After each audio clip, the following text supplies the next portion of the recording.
Welcome back again to DIA, Drive in Anger. Of course, I'm not angry driving the car. I'm just having a good time. So this is the first lap out, cold tires. I'm running with Chin Trak. They're running an HPDE, high performance driving event at Eagle Canyon Raceway in Decatur, Texas. Actually, Slidell, Texas, but Decatur is the closest um, city of note close by, so I use that instead of Slidell. But yeah, I'm running. So I normally do my track events with Apex, and I've done several with Apex. In fact, my first track event was here with Chin Trak, and they basically I cut my teeth at Chin Trak in terms of high performance driving events. And that was exactly 1 year ago. Well, no, actually, it was not. It was a little more than a year ago. It was in March of 2022 was when I did my first track event. And my instructor at the time, Lou Alexander, he said, "Welcome to your new addiction." And sure enough, it certainly is, because there is nothing for me, because I'm a car guy, there's nothing more exciting to me than to go to one of these events and have fun and enjoy myself and release a whole lot of stress. So here we are at ECR. So at Apex, I run with the advanced group. Of course, I may not be advanced, but I drive fairly well enough to run with the advanced group. I may not be able to run at the pace that some of the top tier guys in the advanced group run at, but I'm relatively consistent with my pace, and it's not just about consistency, it's about being aware, spatial awareness. I'm able to, see. I use my mirrors a lot to see where the guys are, if they're coming up on me really quickly, and know how to, to get out of the way and give them the point buys and so forth. But so here with Chin Trak, I try to register as a solo, solo yellow, which is the first solo level. And they say, well, in order for me to get solo recognition, I have to first, I have to first test with one of the instructors sitting in the car with me. And so was this event here, the first session after the reconnaissance session, which is a full course yellow, is where I am running to become qualified to be a part of the solo yellows. But this is the novice group. So this is a combination of novice and solo yellows. So there is a myriad of different driving skills here. So a lot of the times I was stuck behind somebody, a little bit slower because it was probably their first time or second track event or whatever the case might be.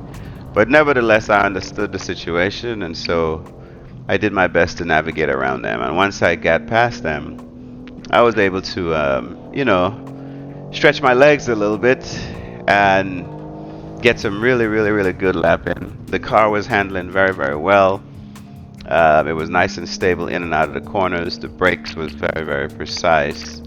There's a lot more I can get out of this car. I think my best lap was, I don't know, 215, 214 something. But I suspect there's still another 4 or 5 seconds easily in the car, because there are places where I could carry more speed to the corners.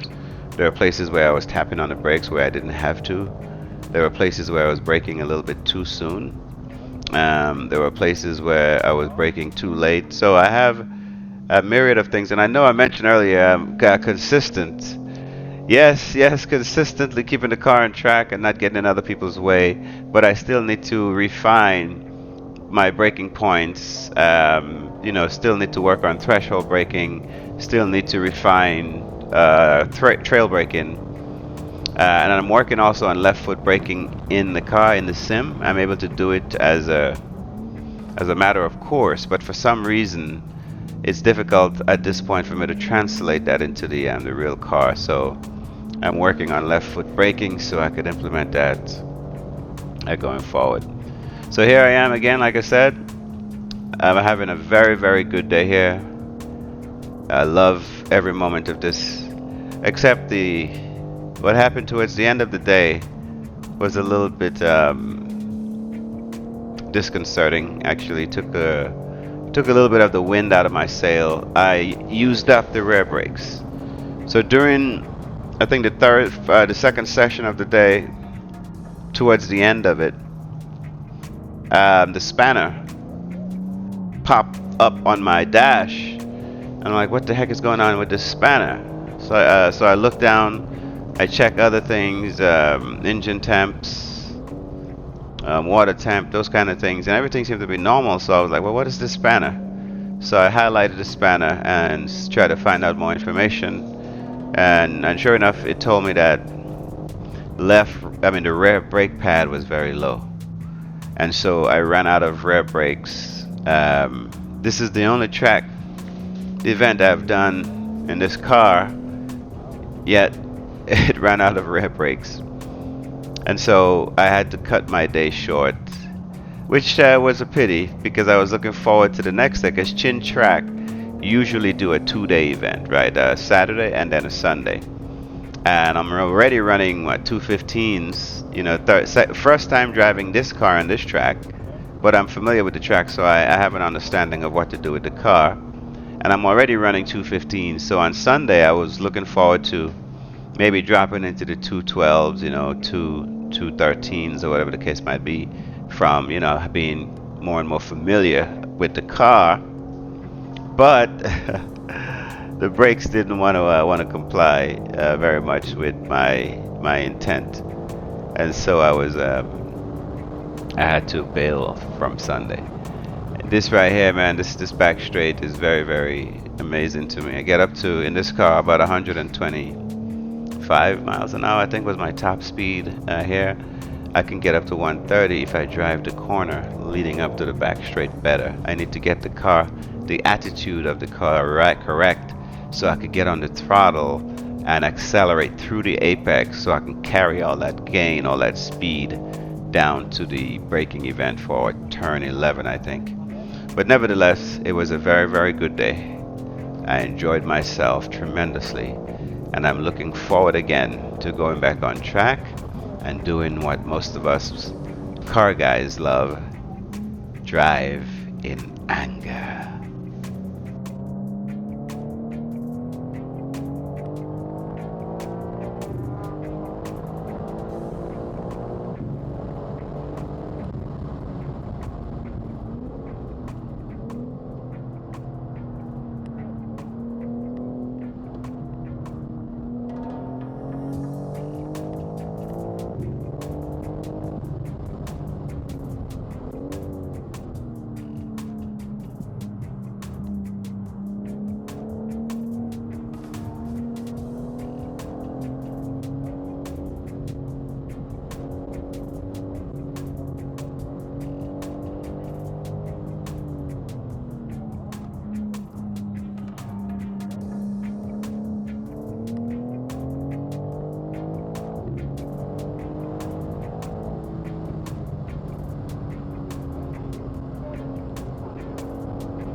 Yes, I had some really, like I said before, I've had some good fun on this track. This is coming to the end of the video. I'm not sure if anyone stayed for the end of it, but I passed a few McLarens on track. I flew a few Corvettes. I was doing well actually. I didn't have many people I had to point by, and like I said, I run with the advanced group with Apex. So, and in this group, I was running with the blue group, which is the novice and the solo yellow. So I suspect I had a little bit more pace, and I think I still have more pace in hand. I also tested a new little gadget I have. It's called the Draggy, and I only did maybe about a handful of laps on there with the Draggy. I wanted to see what kind of lap times I would get and what kind of suggestions Draggy would make in terms of the lines I'm taking to the corner, braking, where I'm braking. And so far in these events, I'm a little conservative on the brakes. But once I learn how to implement left foot braking in the actual on the track cars, then I'll be a little bit less conservative on the brakes, right? I'll brake maybe maybe 20 to 30 meters later than I normally would, like I would do in the sim. In the sim, I brake relatively late, but early enough to make the corner, and I make up a lot of times in the braking events. So yeah, thank you for tuning in. I know this was a relatively long video, a little over 15 minutes. Most people don't watch things that long these days, so I'll make an attempt to edit it better and just put the bits that are relevant. But I just like watching these track things, right? So for me, it doesn't matter how long it is. I will sit there and watch. I watch others on track as well and try to learn a little bit from them, where they're braking, where they're getting on their accelerators, the lines that they're taking through corners and things like that, so I can become a better, quicker driver myself. Anyway, thanks again for tuning in. Please like, share, and subscribe. Drive in anger.